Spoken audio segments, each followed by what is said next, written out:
চলে এসেছি ফেসবুকে, লাইভ অন হয়ে গেছে। আর আজকে ইউটিউবে আমি তোমাদের জন্য 3টে স্টোরি শেয়ার করেছি। দুটো বেশ ভয়ানক ভূতের গল্প, একটা মানুষ ভূতের গল্প, একটা ভয়ঙ্কর গোভূতের গল্প। এই দুটো কিন্তু আমি বলবো তোমরা কেউ একদমই মিস করো না, দারুণ ভয়ের ছিল। আর তার সাথে প্রকৃতিদের বাড়ির একদম মানে ওদের ভীষণ রকম জাগ্রত বিপত্তারিণী মা। ওদের এক মামা দাদু আছেন যিনি তার নৈমিত্তিক পুজো করেন এবং তার শনি মঙ্গলবার করে ভর ওঠে। অনেকেই হয়তো ভাবে এই জিনিসগুলো ভণ্ডামি বা এগুলোর আদৌ কোনো অস্তিত্ব আছে কিনা, কিন্তু সেই মা কি করে জানান দিয়েছিলেন তার প্রেজেন্সের কথা, তার অস্তিত্ব, তিনি যে আছেন, তার এক অদ্ভুত অলৌকিক কাহিনী। তো তিনটেই ভীষণ মন ছুঁয়ে যাওয়া ঘটনা, দুটো ভৌতিক আর একটা দৈবিক, যেটা আমি একটু আগে শ্রেয়া সেনগুপ্তা আচার্য ব্লগস চ্যানেলে শেয়ার করে এসেছি। যারা মিস করে গেছো তাদেরকে বলবো তোমরা আর মিস করো না, তোমরা যাও গিয়ে ওখান থেকে রেকর্ডেড ভিডিওটা দেখে নিতে পারবে। আর আজকে এখানে আপাতত আমি একদম দুটো তোমাদের জন্য গল্প নিয়ে এসেছি, দুটো ভূতের গল্পই বলবো, ঠিক আছে? একদম ভূতের গল্প বলবো, কারণ রাত হয়ে গেছে, ঠান্ডার মধ্যে নিশ্চয়ই সবাই ডিনার করে অনেকে বিছানাতে ঢুকেও গেছো, তো একদম ভূতের গল্প জাঁকিয়ে বসে শুনতে শুনতে ঘুমিয়ে পড়ো। তবে তার আগে একটু বলে দিই, আজকে যে শাড়িটা আমি পরে রয়েছি, এই শাড়িটা আমাকে স্পন্সর করেছে জয়ন্তী গাঙ্গুলি। একটা ভীষণ সুন্দর জয়পুরি কটন মলমল, যেটার প্রিন্টটা একদম অভিনব এবং দারুণ সুন্দর দেখতে। এমনিতেই মলমল নিয়ে আর নতুন করে বলার আমার কোনো কথাই নেই, কারণ মলমল অ্যাবসলিউটলি বিউটিফুল। মানে আমাদের মতো মানুষ যারা খুব একটা ভালো শাড়ি ক্যারি করতে পারে না, বা রেগুলার আমাদের মতন এখানকার ওয়েদারে খুবই ভালোভাবে নিজেকে ক্যারি করা যায়, খুবই কমফোর্টেবলি ক্যারি করা যায়, এই মলমলের থেকে বেশি বেটার অপশন আমার কাছে অন্তত আজ অব্দি কোনো কিছু আসেনি। সো আমি এটার একদম মানে বিগ ফ্যান। যারা রেগুলার মানে স্কুলে জব করো কিংবা যাদের হয়তো এথনিক থাকে পড়ার ব্যাপার, তো তারা কিন্তু এটা ডেফিনেটলি ট্রাই করতে পারো, নিজেদের কাছে বিভিন্ন রকমের কালেকশনস রাখতে পারো, খুব বাজেট ফ্রেন্ডলি। এটা অনলি প্রাইস আছে 740 প্লাস তোমার 60 যাবে হচ্ছে শিপিং চার্জেস, ঠিক আছে? তো এটা একটা জয়পুরি কটন মলমল, যেটার দারুণ সুন্দর প্রিন্টটা ও আমাকে পাঠিয়েছে। Thank you so much. ওর কাছে এরকম আরো ভ্যারাইটি অফ প্রিন্টস অ্যাভেলেবেল আছে, তোমরা দেখে নিতে পারো।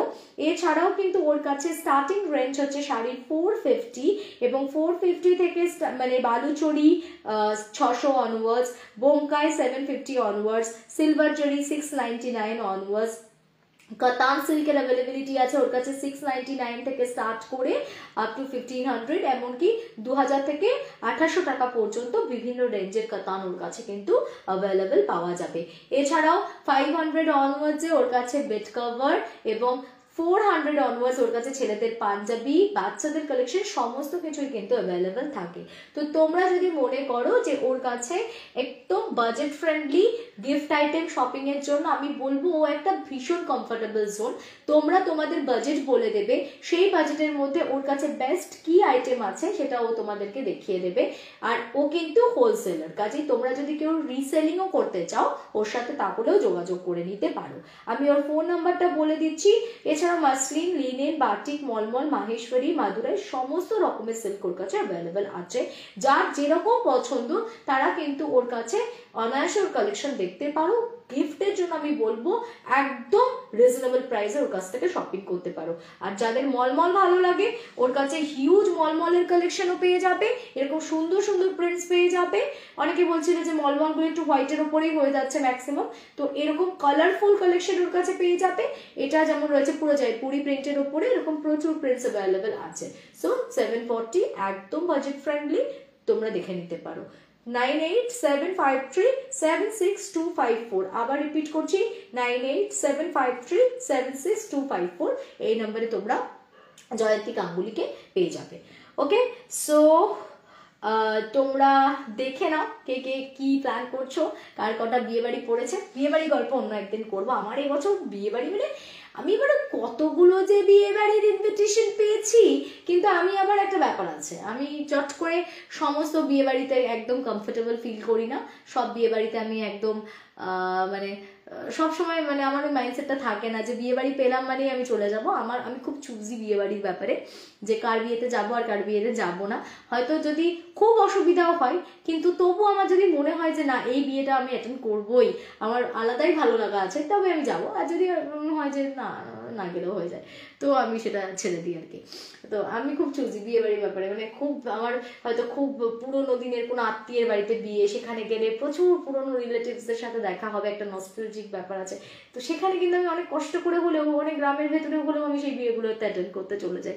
কিন্তু শহরাঞ্চলের মধ্যে হলেও যদি আমার সেখানে মন না লাগার মতো ব্যাপার থাকে, আমি খুব একটা যাই না বা আগ্রহ দেখাই না।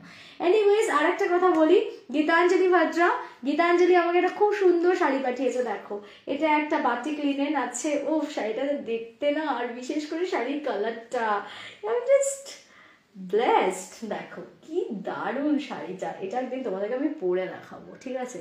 এই শাড়িটা ভীষণ কিউট দেখতে। আমি কেন করেছিলাম, কি হেল্প করেছিলাম আমি আর বলছি না, বাট আমি ওকে একটা ছোট্ট হেল্প করেছিলাম, যদি আমি মনেই করি না যে এটা কিছু হেল্প করা। কিন্তু এরকম আচমকা হঠাৎ করে একটা ভালো গিফট পেয়ে গেলে কার না ভালো লাগে? আমার ভালো লেগেছে, ডেফিনেটলি ভালো লেগেছে, আমি খুব খুশি হয়েছি। হ্যাঁ, তো আমি কিন্তু কখনো এক্সপেক্ট করি না, বা এক্সপেক্ট করিও নি, আবার বলছি। তো হঠাৎ করে যদি কেউ কিছু গিফট পাঠিয়ে দেয়, তখন আমি ভীষণ খুশি হয়ে যাই, কারণ গিফটস পেতে কার না ভালো লাগে, সেটা বলে লাভ নেই, গিফটস পেতে সবার ভালো লাগে। তো আমি মানে এটা আমার কাছে খুব আনএক্সপেক্টেড ছিল, বাট স্টিল আমাকে এটা পাঠানোর জন্য আমি very happy. Thank you once again Gitanjali Bhadra, এটা আমাকে পাঠিয়েছে, আমি খুব খুশি হয়েছি। আর সত্যি শাড়িটা ভীষণ সুন্দর দেখতে, আমাকে পরে আশা করি খুবই ভালো লাগবে। তো আমি এটা ডেফিনেটলি পরবো, ট্রাই করবো, তখন তোমরা আমাকে বলো আমাকে কেমন লাগছে, ঠিক আছে? আচ্ছা, তো এবারে আসবো যে ভূতের গল্পে ঢুকবো। কি কি কমেন্ট করছে, খুব সুন্দর লাগছে, লিখছে মনিকা রাহুল চক্রবর্তী, থ্যাংক ইউ মনিকা। রবি শঙ্কর মৈত্র লিখছে দারুণ তো, হ্যাঁ দারুণ। ও দাদা, সবাই তো পাগল করে দিচ্ছে পিকনিক পিকনিক করে আছে, দেখা যাক, আমরা একটা প্রচেষ্টা চালাচ্ছি, আমি চালাচ্ছি না, কারণ আমি সত্যি কথা বলতে একটু অসুস্থ এবারে। আমার কালকে ইভেন একটা ছোট্ট মাইক্রো সার্জারিরও ব্যাপার আছে, সো আমি কোনোভাবেই এবারে কোনো পিকনিকের মধ্যে ইনভলভ হতে পারবো না, কারণ আমার শরীর ভালো পারমিট করছে না। তার মধ্যে আমি এখন কন্টাইতে আছি, এখান থেকে কলকাতায় সব অ্যারেঞ্জ করা আমার জন্য উইল বি টাফ। তার থেকেও বড় কথা হচ্ছে আমি আবার 12 তারিখে একটুখানি ঘুরতে যাব, প্ল্যান করা আছে আপাতত, শরীর থাকে কেমন তার উপর ডিপেন্ড করছে কিছুটা। তো আমার তারপরে ওখান থেকে এসে বাচ্চাদের পরীক্ষা, ভাইয়ের বিয়ে, তো আমি এতটাই এইবারে আমার প্যাকড স্কেডিউল, তো আমার পক্ষে সম্ভব না। তবে আমি বলেছি যে আমি কি সর্বে সর্বারে, হ্যাঁ, সত্যি ভূতের গল্পে এত 2 লাখ মানুষের মেম্বার, সবাই মিলে অ্যারেঞ্জ কর, আমাকেও একবার ইনভাইট কর যে শ্রেয়াদি তুমি এসো, তুমি পার্টিসিপেট করো, আমি আমার মানে পার্টিসিপেশন চার্জটা দিয়ে দেবো, দিয়ে আমি চলে যাচ্ছি তোদের সাথে পিকনিক করতে। তো যদি কেউ অ্যারেঞ্জ করে, আমি চেষ্টা করছি সবাইকে বলে এনকারেজ করার চেষ্টা করছি যে কেউ পিকনিকটা অ্যারেঞ্জ করো, আমি গিয়ে পার্টিসিপেট করবো, আমি একদিনকে একটুখানি স্ট্রেস ফ্রি হয়ে কোনো হেডেক নেবো না, খালি আমি এনজয় করবো। তো যদি পিকনিক অ্যারেঞ্জ হয় তাহলে আমি ইনফর্ম করে দেবো, বাট আমার দ্বারা এবার হচ্ছে না। মানে আপনাকে দেখলাম বলে মনে পড়লো, অ্যাকচুয়ালি আগেরবার এসেছিলেন, খুব ভালো লেগেছিল, সবাই মিলে খুব এনজয় করেছিলাম। ইভেন আমরা প্রত্যেক বছর পিকনিকটা দারুণ এনজয় করি, যারা আসে তারা জানে। আচ্ছা, জয়ন্তী আমাদের সাথে জয়েন করেছে এতক্ষণে, হ্যালো হ্যালো ডিয়ার, তোমার পুরো ডিটেলস আমি শেয়ার করে দিয়েছি, জয়ন্তী আমাদেরকে জয়েন করেছে। সবাই কিন্তু শাড়িটাকে ভীষণ অ্যাপ্রিসিয়েট করেছে, জয়ন্তী থ্যাংক ইউ সো মাচ। কেমন লাগছে আমাকে ডেফিনেটলি তুমি অনলাইনেও জানিয়ে দিও। আমি কিন্তু বলছি শাড়িটা ভীষণ সুন্দর এবং আমার ভীষণ পছন্দ হয়েছে। থ্যাংক ইউ ওয়ান্স অ্যাগেন, দারুণ সুন্দর লাগছে, থ্যাংক ইউ। আচ্ছা, তোমার গল্প শুনতে দারুণ লাগে দিদি, লিখছে ডিম্পল, থ্যাংক ইউ। সুদীপ্তা মৈত্র লিখছে lovely lady, oh my God, thank you. Okay, তাহলে এবার আমি যে গল্পটায় যাব সেটা আমাকে পাঠিয়েছে শাশ্বতী ভট্টাচার্যা। আর শাশ্বতীর গল্প মানে কিন্তু হচ্ছে বাঁকুড়া জেলার সেই খামারবেড়া গ্রামের ঘটনা, যেগুলো কিন্তু বেশ মজাদার হয়, কারণ এইগুলো পুরোনো দিনের গল্প, ট্রেডিশনাল ভূতের গল্প থাকে, তো আমার তো ভীষণ ভালো লাগে। তো চলো এখন আমরা শুনবো হচ্ছে শাশ্বতীর সেই বাঁকুড়া জেলার খামারবেড়া গ্রামেরই একটা ঘটনা। এটা একটা পরিবারের ঘটনা বলে আমি স্টার্ট করছি। অ্যাকচুয়ালি শাশ্বতীর বাড়ির মানে ওর বাবার প্রচুর প্রপার্টি, তার মধ্যে ওদের ওখানে কলুডোবা বলে একটা পুকুরও পড়ে। মানে কলুডোবা পুকুরটা হচ্ছে বিরাট বড় একটা টেরিটরি, মানে একটা বিরাট এরিয়া নিয়ে হচ্ছে ওর ডোবাটা ছিল, কুলুডোবা। এবার ওই পুরো ডোবাটা ওর মানে ওর বাবা আর কি শাশ্বতীকে দান করে গেছে। এখন ওটা পুরো শাশ্বতীরই প্রপার্টি, এবং ওখানে এখন ও ওই ডোবাটাকে বুঝিয়ে দিয়ে পুরো গাছ টাছ লাগিয়ে এখন একদম অন্যরকম করে নিয়েছে। কিন্তু যখন ওটা ছিল, মানে যখন কুলু ডোবাটা ডোবাই ছিল এবং ওখানে একটা পুকুর মতন তো ছিল, তো সেই সময় একটা ঘটনা ঘটেছিল। শাশ্বতীদের ধরো এপাশের পোর্শনটা, এবার একদম ওদের নিজেদের জমি জমার এক প্রান্তের দিকে হচ্ছে এই বড় কুলু ডোবাটা। তো কুলু ডোবাটার এপাশটা হচ্ছে শাশ্বতীদের বাড়ি, আর ওপারটাতে হচ্ছে একটা পরিবার বাস করতো। মানে ওই পরিবারটার এন্ট্রেন্স হচ্ছে, মানে বাড়ির এন্ট্রেন্সটা হচ্ছে সামনের দিকটা, অন্য দিকটাই পড়ছে, পুকুরের পেছনে হচ্ছে ওদের বাড়ির পেছনের দিকটা পড়ে, ঠিক আছে। এই কুলুডোবার পারে, মানে শাশ্বতীদের বাড়ির অপোজিটে কুলুডোবার পারে ওদের বাড়ির পেছনের দিকটা পড়ে। তো ওখানে ওরা 3 ছেলে থাকতো আর মা বাবা, মানে উৎপল বাবু হচ্ছে বোধহয় ওর বাবার নাম, আর মা বোধহয় জ্যোৎস্না। তাদের 3 ছেলে হচ্ছে চঞ্চল, উজ্জ্বল, আর একদম বাচ্চা একটা ছেলে ছিল হচ্ছে সজল। তো চঞ্চল উজ্জ্বল অনেকটাই তখন বড়, সজলের যখন 6-7 বছর বয়স, তখনকার ঘটনা আমি বলছি। 6-7 বছর বয়স। তো আগেকার দিনে তো ব্যাপারটা একটু গ্রামের দিকে অন্যরকম ছিল, বাচ্চারা সন্ধে পড়লেই মানে বিকেল বিকেল মাঠে ঘাটে বল টল নিয়ে খেলতে বেরিয়ে যেত। তখন বাবা মাদেরও অত বাচ্চাদেরকে ঘরে আগলে সামলে রাখার ব্যাপারটা একটু কমই ছিল রাধা। তো এই করতে করতে একদিন কি হয়েছে, ওই ওরা খেলতে গেছে, এবার খেলাধুলা হয়ে যাওয়ার পর বোধহয় একটা ফুটবল ছিল ওদের কাছে, তো বলটা সজলকে বলেছে যে তুই তো, মানে ও ছোট হলে যা হয় আর কি, বলছে যে এই যা তো ভাই, বলটা গিয়ে ঘরে রেখে দে। এবার ও গেছে, চলে এসেছে বলটা ঘরে রাখতে। এবার বেশ অনেকক্ষণ পর, মানে সন্ধ্যে তখন 7টা 7:30 বাজে, তারপরে যখন উজ্জ্বল আর চঞ্চল বাড়িতে ফিরেছে, স্বাভাবিকভাবেই জ্যোৎস্না দেবী জিজ্ঞাসা করছেন যে সজল কোথায় গেল। তখন বলছে কেন, সজল ঘরে চলে আসেনি? বলছে না, ও তো ঘরে কেন আসবে, ও তো তোদের সাথে মাঠে খেলছিল। বলছে কেন মাঠে খেলছিল কি, সেই কখন আমরা 6টারও আগে, সন্ধে পড়তে না পড়তে আমাদের বল খেলা হয়ে গেছে, আমরা তো গল্প করছিলাম, তো ও তো অনেকক্ষণ আগে চলে এসেছে, ওকে তো বল দিয়ে বাড়িতে পাঠিয়ে দিয়েছি। এইবার তো মাথায় হাত যে কি হলো কি হলো, তাহলে সজল কোথায় গেল, খোঁজ খোঁজ খোঁজ, এদিক ওদিক খুঁজছে সবাই, সজল কোথায় সজল কোথায়। ইতিমধ্যে এবার ওই যে বললাম ওদের বাড়ির পেছনের দিক দিয়ে একটা সরু ওই পুকুর ধার দিয়ে রাস্তা চলে এসেছে, সেই রাস্তাটা মোটামুটি লোকজন ইউজ করতো আর কি। তো ওই রাস্তাটা দিয়ে তখন একজন মানে আসছিল, ওরা টিউশন পড়ে তখন, বাবুদা আর মনা বলে দুজন মিলে আসছিল। তো হঠাৎ বাবুদার সাইকেলের লাইটে ও দেখছে যে একটা ছোট্ট লাল টুপি পুকুর ধারে পড়ে রয়েছে, আর একটা বল জলের উপরে ভাসছে। এইটা দেখার পরে ওর মনে একটা খটকা হয়েছে। এবার সে এসে তাড়াতাড়ি করে এসে বলছে, ওই ওদের ঘরে ঢুকে জ্যোৎস্না দেবীকে বলছে, মামি মামি, হ্যাঁ গো তোমাদের ঘরে কি বল পড়ে গেছে, দেখো তো ওই জলে ওখানে বল কেন বল কেন। এবার ও একটু বলা বলি শুরু করতেই সঙ্গে সঙ্গে সবাই বলছে কি হয়েছে, বল জলে, এই সজলকে পাওয়া যাচ্ছে না, সজলকে পাওয়া যাচ্ছে না। সবাই গিয়ে দেখছে এরকম পুকুর ধারে টুপি রাখা, তার মধ্যে টুপিটা পড়ে রয়েছে, তার মধ্যে আবার মানে বলটা জলের মধ্যে ভাসতে ভাসতে যাচ্ছে। এবার সবার মনে ডাউট হয়েছে, সব তখন জলের মধ্যে নেমে পড়ে তোলপাড় করে খুঁজতে খুঁজতে ওই ছোট্ট ফুটফুটে 6 বছরের বাচ্চা ছেলেটার মৃতদেহটা জলের তলা থেকে উদ্ধার করা হয়। হয়তো আরো কিছুক্ষণ সময় গেলে এমনিতেই জলে ফুলে ফেপে মৃতদেহটা ভেসে উঠতো, কিন্তু তার আগেই আর কি জল থেকে ও দেহ উদ্ধার করা হয়। ততক্ষণে ও প্রাণ ত্যাগ করেছে, কাজেই ওকে আর বাঁচানোর কোনো উপায়ও ছিল না, অনেকক্ষণ সময় পেরিয়ে গেছিল। যেহেতু হয়তো একটু আগেও যদি ওরা নোটিস করতো এই ব্যাপারটা, যদি আর একটু আগেও এসে যদি ওর ভাইরা খোঁজ করতো যে এখনো ভাই আসেনি বা কিছু, মানে ওরা ভেবেছে কি বল দিয়ে পাঠিয়ে দিয়েছে ভাই, তারপরে আর মাঠে আসেনি, ও ঘরে চলে গেছে। আর ওদিকে ওর মা জানে যে ওরা তো খেলা করছে 3 ভাই মিলে একসাথে। এবার এও বুঝতে পারেনি, ও বুঝতে পারেনি, মাঝখান থেকে আর কোনো খোঁজ খবরও নেওয়া হয়নি। তো এইভাবে ছেলেটার মর্মান্তিক পরিণতি ঘটে এবং ছেলেটা মারা যায়। এইবার বাচ্চাটা মারা যাওয়ার পর থেকে ওই পুকুর পাড় দিয়ে আর সন্ধ্যের পর কোনো মানুষ আসতে পারতো না। মানে ওই কুলুডোবাটা রীতিমতো লোকের কাছে একটা গ্রামবাসীর আতঙ্ক হয়ে গেল। ওখান দিয়ে যখনই কেউ ক্রস করতে যায় পুরো রাস্তাটায় মানে এত গা থমথম করে, পুরো মনে হয় যেন গাটা ভারী হয়ে গেছে, মানে এরকম প্রথম প্রথম শুরু হলো। এইবার আস্তে আস্তে কি হলো, ওর পিসে মশাই আসতেন একজন, তো পিসে মশাই কি করতেন, প্রত্যেক দিন ওই 3 ভাইয়ের জন্য লজেন্স নিয়ে আসতেন। এসে ও বৌদি বলে ভেতরে ঢুকে, পিসে মশাইয়ের সাথে খুব খাতির ছিল আর কি দাদা মানে জ্যোৎস্না দেবের উৎপল বাবুর।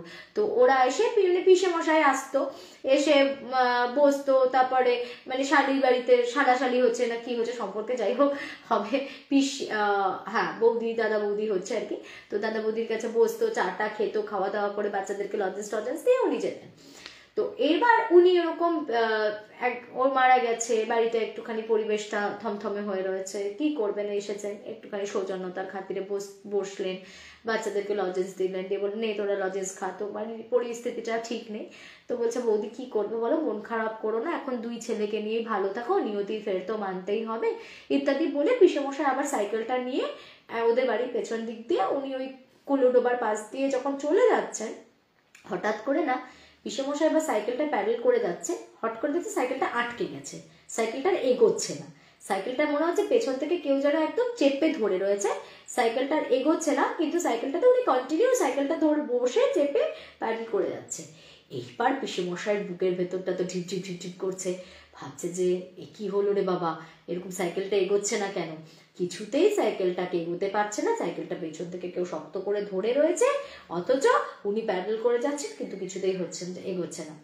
এইবার পেছন থেকে বলছে ও পিসো পিসো, তুমি দাদাদেরকে চকলেট দিলে, আমার লজেন্সটা দিলে না তো, আমার লজেন্সটা দাও, আমার লজেন্সটা কোথায়, মানে জাস্ট আওয়াজটা শুনেছে, আর কোনো মানে পেছনে ঘুরে দেখার মতন ওনার সাহস হয়নি, কিন্তু পেছন থেকে সাইকেলটা কেউ চেপে ধরে আছে যে উনি এগোচ্ছেন কিন্তু এগোচ্ছে না, আর ওরকম সমানে বলছে কি হলো, আমার লজেন্সটা কোথায়, আমার লজেন্সটা দাও, আমার লজেন্সটা তো দিলে না, তোমরা একা একা দাদাদেরকে লজেন্স দিলে আমাকে দেবে না।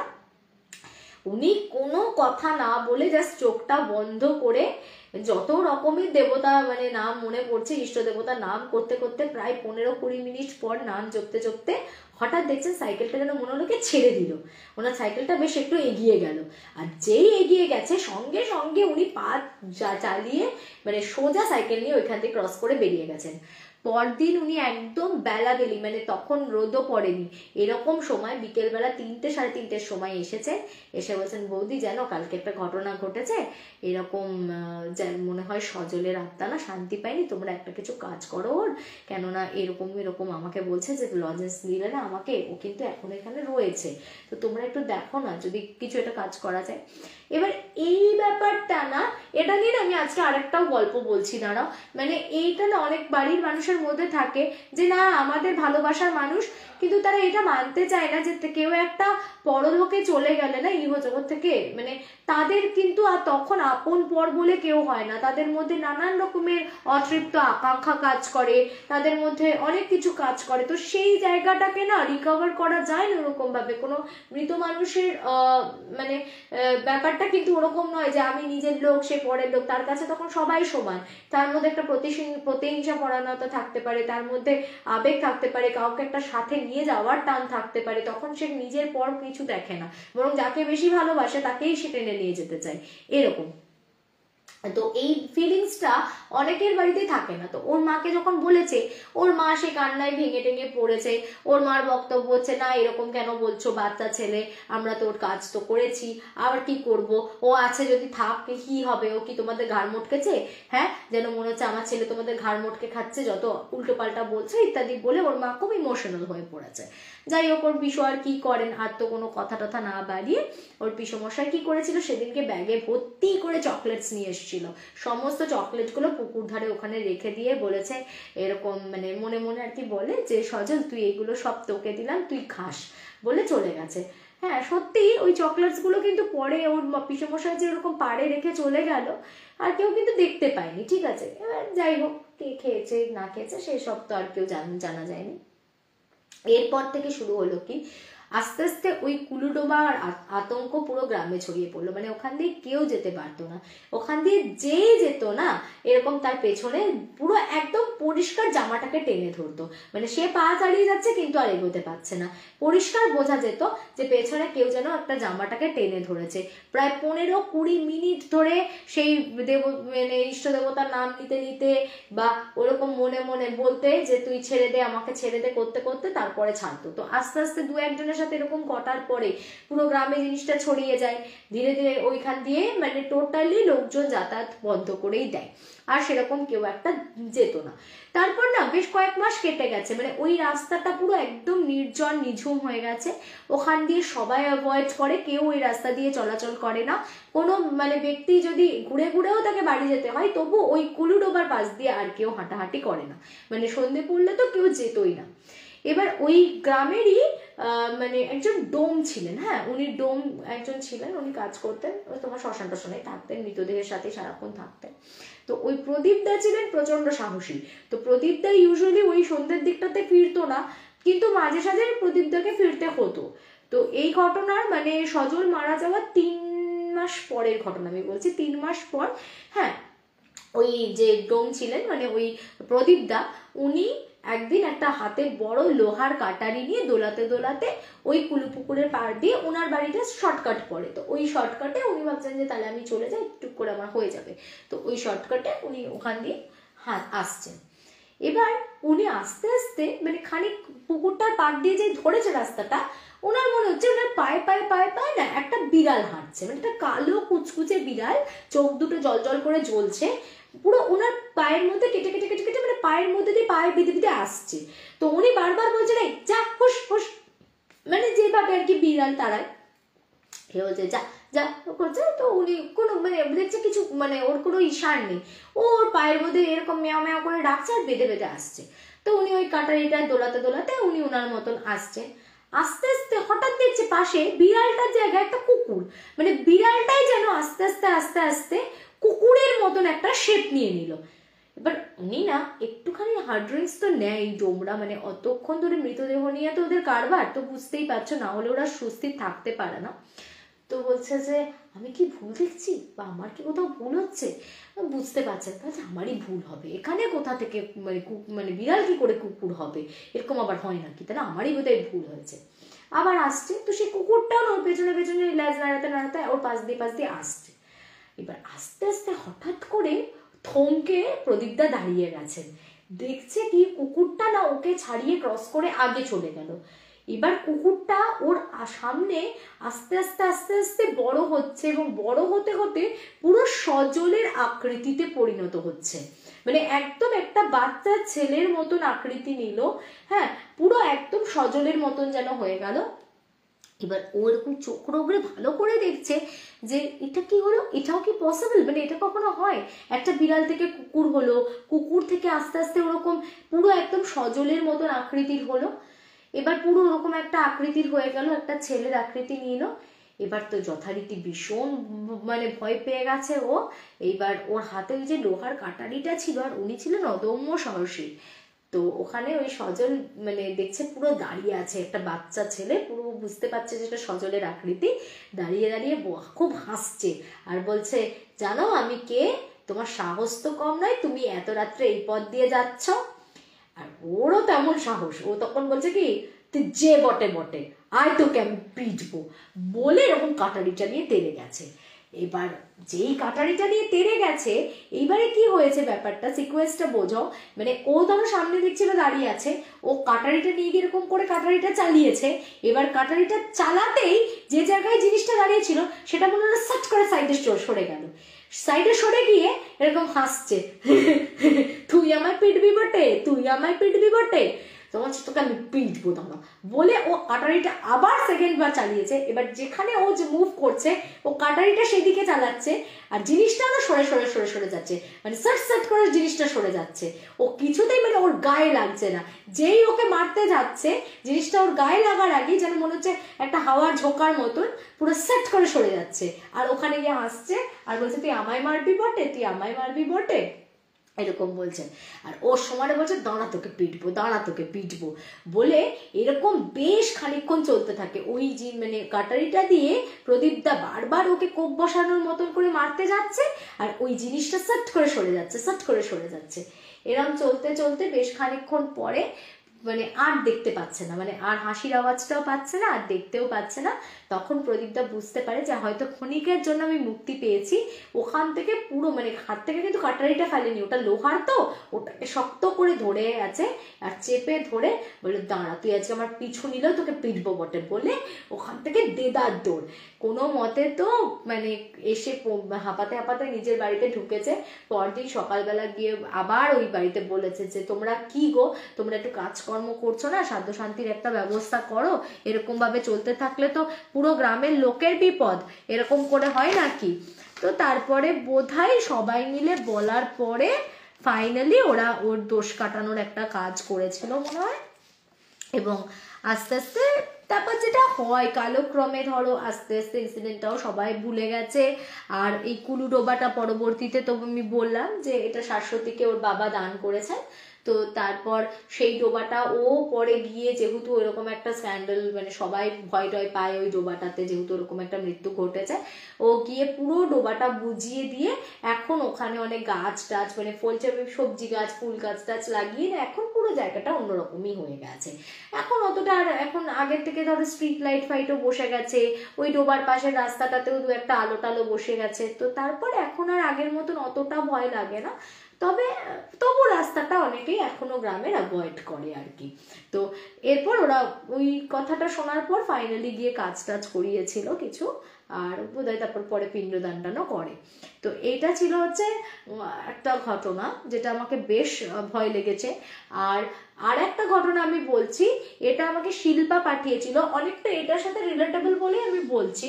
দেখো এইটা কিন্তু অনেকেই করে যে প্রথম থেকে যখন বুঝতে পারে মারা যাওয়ার পর দোষ পেয়েছে বা কখনো প্রেজেন্স ফিল করলে অনেকেরই একটা ধারণা দেখবে, বিশেষ করে এগুলো সেন্টিমেন্টাল এই ধরনের কথাগুলো, ধরো কারো শ্বশুর শাশুড়ির মধ্যে কেউ মারা গেছে, শ্বশুর মশাই ধরো মারা গেছে, শাশুড়ি মা কিন্তু সবসময় দেখবে একটা কথা বলে যে না না তোদের বাবা কোনো কিছু করবে না, তোদের বাবা কখনো আমাদের ক্ষতি করতে পারে না, বাবা এত ভালো মানুষ ছিলেন।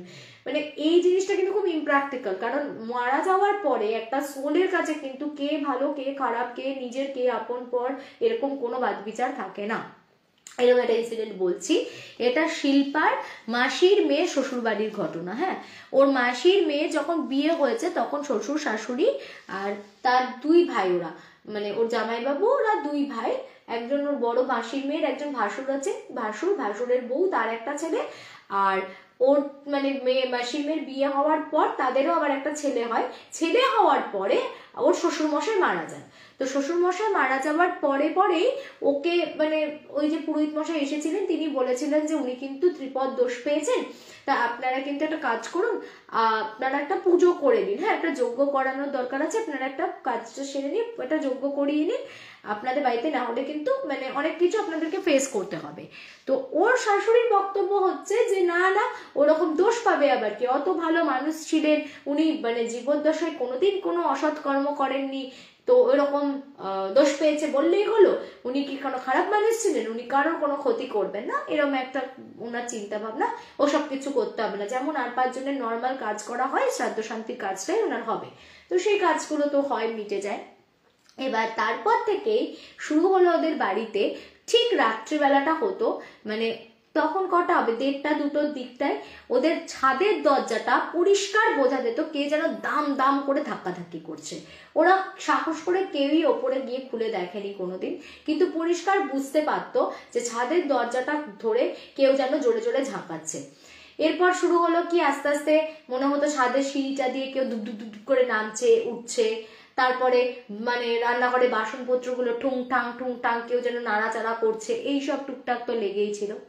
ইতিমধ্যে একদিন খবর এলো যে উনার যে ভাসুর মানে ওই মাসির মেয়ে যে ভাসুর ছিল বড় যে ছেলে আর কি, তার হঠাৎ একটা বাইকের মানে রোড অ্যাক্সিডেন্ট হয় এবং রোড অ্যাক্সিডেন্টে সে খুব সিভিয়ারলি ইনজিওর্ড হয়ে যায়, তাকে হসপিটালাইজড করতে হয়েছিল। তিনি বহুদিন হসপিটালে ভর্তি থেকে তারপর কোনো মতে বাড়িতে আসেন।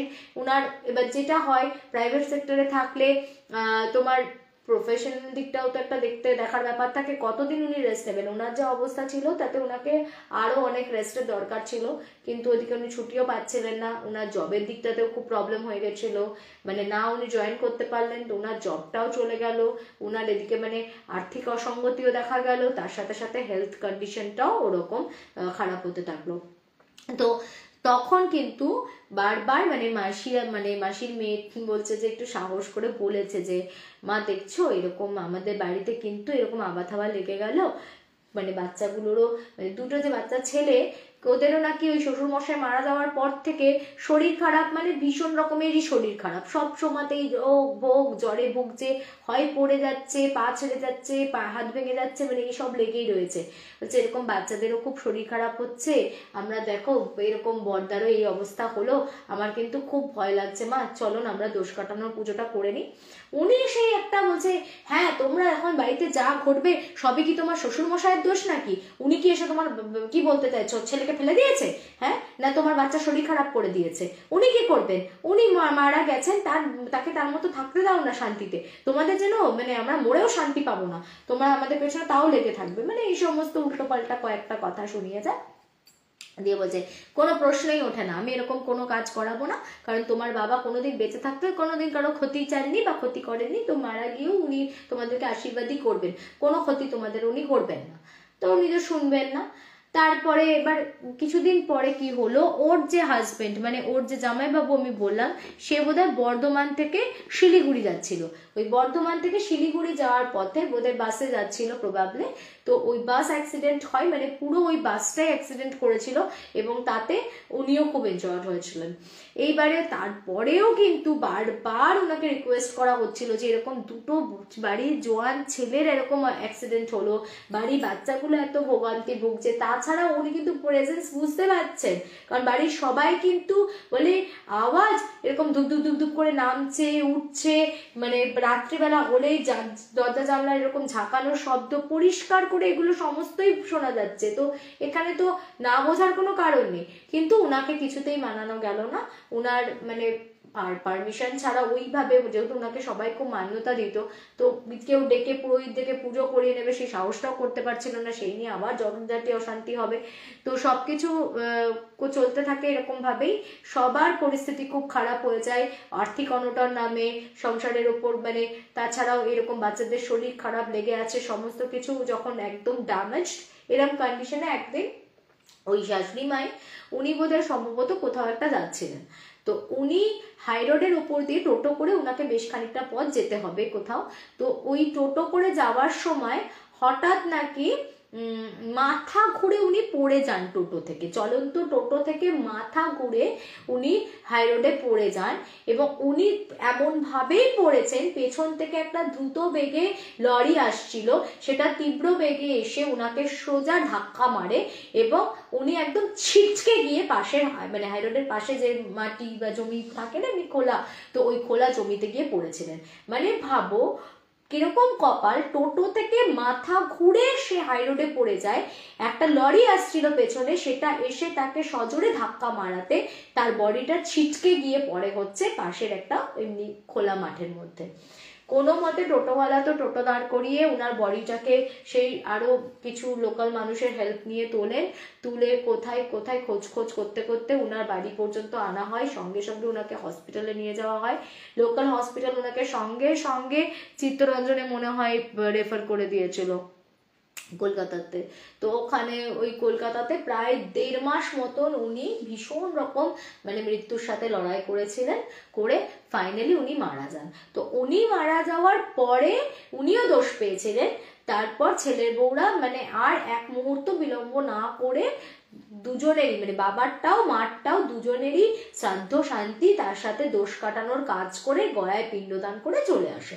তো তারপর থেকে কিন্তু সত্যি কথা ওদের পরিস্থিতি আবার ফিরে যায়, মানে খুব তাড়াতাড়ি, যে শরীর খারাপটা লেগেই ছিল, রিকভার্ড হচ্ছিল না, তো দুই ছেলেও সুস্থ হয়ে ওঠে, দুজনেরই আবার জবের জায়গাটাও ঠিক হয়ে যায়, বাচ্চাগুলোও অনেক সুস্থ হয়ে ওঠে এবং আবার সবকিছু নর্মাল ছন্দে ফিরে আসে।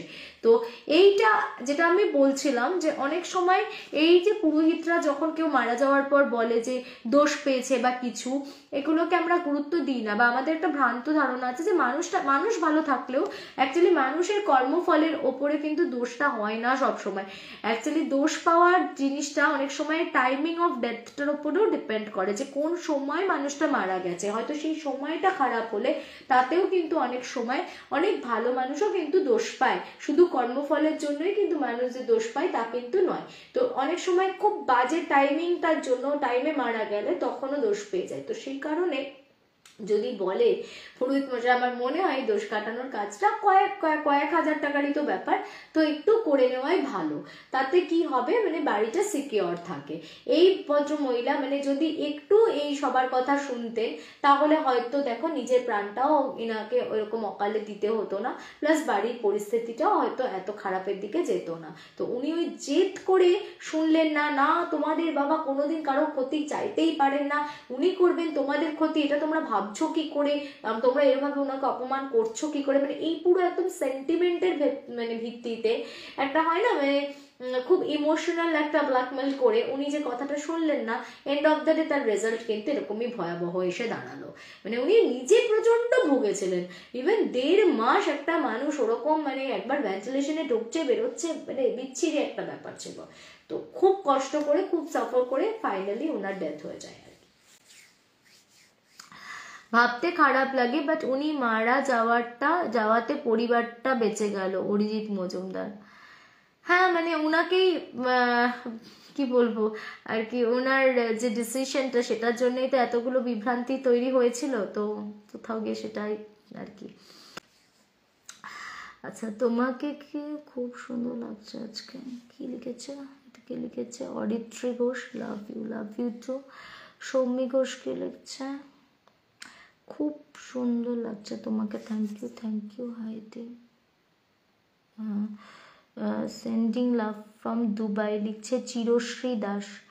চিরশ্রী, আচ্ছা তুমি কি আমাকে একটু আগে কমেন্ট করছিলে যে ওই ইউটিউবে লাইভটা হয়েছে কি না? তাহলে হ্যাঁ চিরশ্রী, ইউটিউবে লাইভটা হয়ে গেছে, তুমি একবার গিয়ে দেখে নিও। হ্যাঁ আচ্ছা, জয়ন্তী লিখছে অনেক ভালোবাসা তোমাকে, অনেক ভালোবাসা তোমাকেও, খুব সুন্দর লাগছে আজকে, থ্যাংক ইউ অনেক অনেক ভালোবাসা তোমার জন্য লিখছে মহুয়া কুণ্ডু। ওকে দাঁড়াও, আচ্ছা আজ অনেকদিন পর লাইভ দেখছি লিখছে অঙ্কিতা মজুমদার, থ্যাংক ইউ। আচ্ছা কি গো, দেরি হয়ে গেলাম নাকি? তনুশ্রী ব্যানার্জি, হ্যাঁ তুমি দেরি হয়ে গেছো মানে একদম দূরে, অনেকটা দেরি হয়ে গেছে। মানে লাভ ইউ ফ্রম গুড়গাঁও লিখছে অর্পিতা, না সব সময় তোর গল্প ভালো লাগে, থ্যাংক ইউ। প্রসেনজিৎ মাইতি লিখছে কেমন আছো? ভালো আছি দাদা, তুমি কেমন আছো? তোমার কাছে অনেক স্টক অফ স্টোরিজ আছে, ভালো ভালো, আমাকে একটু শেয়ার করো না গো প্লিজ। আচ্ছা ঠিক আছে, চলো অনেকগুলো গল্প করা হয়ে গেছে, অনেক কমেন্টসগুলো পড়ে নিয়েছি তোমাদের অনেকের। ঠিক আছে, আমি এবার আর আজকে স্ট্রেচ করবো না, এবার আমি আসি, না সব সময় তোর গল্প ভালো লাগে। অমৃতাদি লিখছে শাশুড়িগুলো হয় অমন, নিজেও শান্তি পাবে না, ঘরের লোককেও শান্তিতে থাকতে দিবে না। সরি বলার জন্য এই কথাটা, নো কমেন্টস। গার্গী চক্রবর্তী লিখছে কি মিষ্টি লাগছে, গল্প কি শেষ? হ্যাঁ গল্প শেষ হয়ে গেছে। তোমার শরীর ঠিক আছে? হ্যাঁ হ্যাঁ শরীর ঠিক আছে, এখন ঠিক আছে। আচ্ছা ঠিক আছে, চলো আজকে আর তাহলে আমি গল্প কন্টিনিউ করছি না। আমি দুটো গল্প শোনালাম, আবার পরে অন্য দিন গল্প শোনাবো। সানডেটা একটু আনসার্টেন যে আমি আসছি কি আসছি না, তো দেখা যাক, এলে আমি আপডেট দিয়ে দেবো। সঞ্চিতা বিশ্বাস লিখছে আমারও অনেক ভালোবাসা। ওকে, একটা খুব রিসেন্ট এক্সপিরিয়েন্স শেয়ার করব লিখছে শর্মিষ্ঠা চন্দ্র ঘোষ। ঠিক আছে, তাহলে আমাকে তুই হোয়াটসঅ্যাপ করে দিস, তোর কাছে তো আমার হোয়াটসঅ্যাপ নাম্বারটা আছে, তুই আমাকে অবশ্যই শেয়ার করিস। ঠিক আছে, আচ্ছা যারা আমাকে দেখছো এখন তাদেরকে বলছি যে 8240840618 এটা আমার নাম্বার, এই নাম্বারে তোমরা আমাকে তোমাদের লাইফের কোনো স্টোরি শেয়ার করতে পারো। ঠিক আছে, 8240840618 এই নাম্বারে তোমরা আমাকে লাইভে স্টোরি শেয়ার করতে পারো।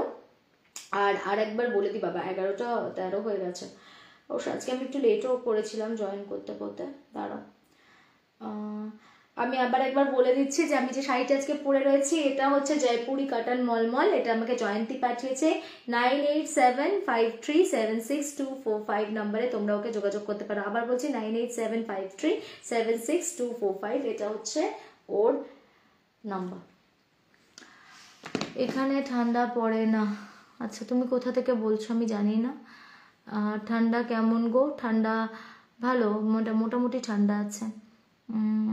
আজ আমার বার্থডে, রান্না করতে করতে শুনছি। তনুশ্রী ভট্টাচার্য লিখছে হ্যাপি বার্থডে দিদি, আমাদের সবার পক্ষ থেকে অনেক শুভেচ্ছা রইলো। খুব ভালো থেকো, আজকে দিনটা খুব ভালো মন্দ রান্না করো, প্রচুর প্রচুর খাওয়া দাওয়া করো, ভালো থাকো। হ্যাঁ আচ্ছা, তারপরে কি লিখছে হ্যাপি বার্থডে, অমৃতা বিশ্বাস লিখছে হ্যাপি বার্থডে, হ্যাপি বার্থডে। সবাই উইশ করে দাও একটু তনুশ্রীর দিকে। হ্যাঁ ঠিক আছে, চলো আর আমি কমেন্টস পড়ছি না। অনেক আন্টি লটস অফ লাভ লিখছে হিন্দোলা আচার্যা, একটু অন্যরকম নামটা। ও হ্যাঁ, তুমি তো গোয়াতে থাকো, রাইট রাইট, তুমি আমাকে গোয়া থেকেই বলছিলে যে তোমরা গোয়া এলে আমাকে বলবে, ইনভাইট করছিলে, রাইট রাইট রাইট, গোয়াতে থাকো, ওই জন্যই তোমার ঠান্ডা লাগে না। ঠিক ঠিক, ওখানে তো ঠান্ডা পড়ে না এরকম। আচ্ছা, এখানে এখন 9:45, তাই টাইমটা মাঝে মাঝে একটু কনফিউজিং হয়ে যায়, তাই যাই হোক। লটস অফ লাভ লিখছে চিরশ্রী দাস, ও দুবাই থেকে। হ্যাঁ হ্যাঁ, টাইমটা একটু এদিক ওদিক হয়ে যায়, একটু অ্যাডজাস্ট করতে হবে সেটা।